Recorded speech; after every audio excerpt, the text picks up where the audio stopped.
Hello everyone, welcome back to my channel. जैसे आपको पता है कि मैंने स्विंग ट्रेड का एक चैलेंज लिया हुआ है जिसमें मैं 6 ट्रेड्स अब तक ले चुका हूँ और उनके मैंने जो अपडेट्स थे वो भी डाले हैं, इधर रील में शॉर्ट्स में डाले हैं या फिर वीडियो फॉर्म में ही डाला है। मैंने एक एक चीज़ का अपडेट दिया है कि मैंने प्रॉफिट बुक किया या लॉस बुक किया। तो अब मैंने 7 ट्रेड लिए कैस्ट्रॉल इंडिया में। इसका लेने का मेरा मोटिव क्या था, मैंने क्या सोच के ट्रेड लिया, तो वो मैं आपको बताता हूँ।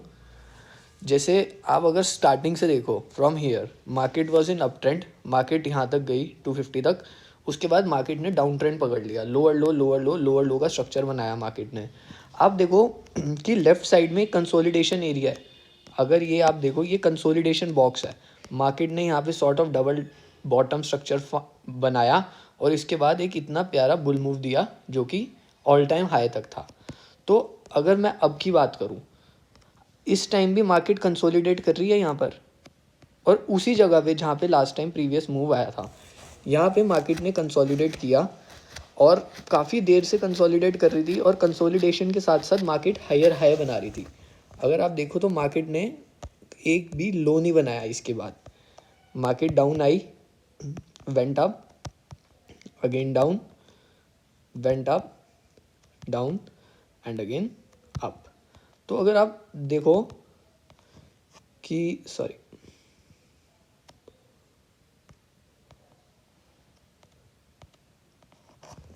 मार्केट ने कुछ triple bottom kind of structure बना दिया है।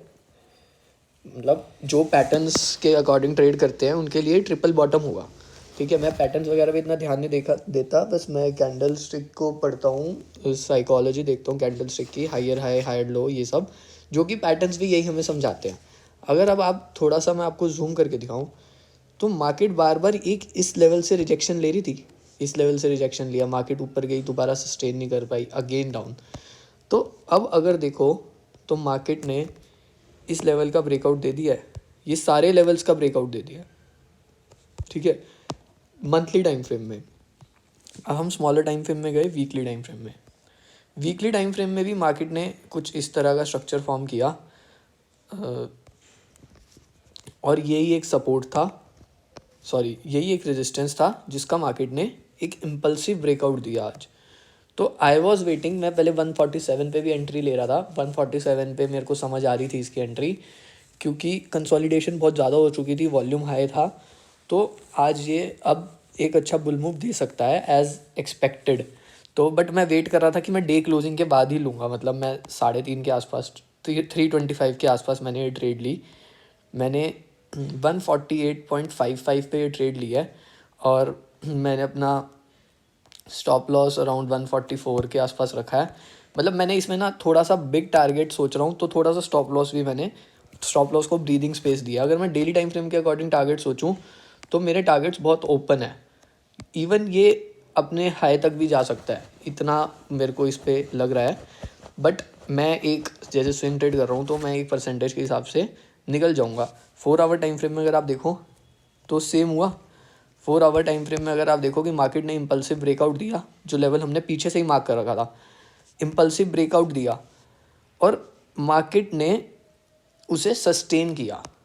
अगर आप ये देखो 1 आवर में आपको एक चीज़ दिखाऊं, मार्केट नीचे आई, इस लेवल को ब्रेक नहीं कर पाई, दोबारा आई, इस लेवल को ब्रेक नहीं कर पाई, इसे सपोर्ट बनाया। अब मार्केट ने जब इसे सपोर्ट बना लिया उसके बाद एक बुल मूव देना स्टार्ट किया।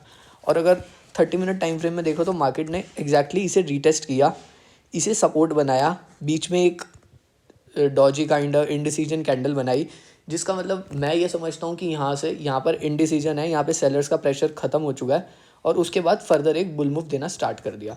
तो यहीं कहीं मेरी एंट्री थी। अब लेट्स सी कि इसमें क्या मिलता है। अगर इसे मार्केट का सपोर्ट रोज़ की तरह मिलता रहा, जैसे आज बहुत अच्छा मार्केट सपोर्ट था, मार्केट बहुत ऊपर गई, तो अगर इसे कल भी मार्केट सपोर्ट मिल जाता है तो आई होप मेरे को ये कल ही इसको टारगेट अचीव हो जाएगा। बाकी जो भी होगा मैं आपको अपडेट कर दूंगा वीडियो के थ्रू कि मेरा स्टॉप लॉस हुआ या प्रॉफिट हुआ या लॉस हुआ, जैसे भी होगा। So this was my 7th swing trade. Thank you for watching, do subscribe my channel.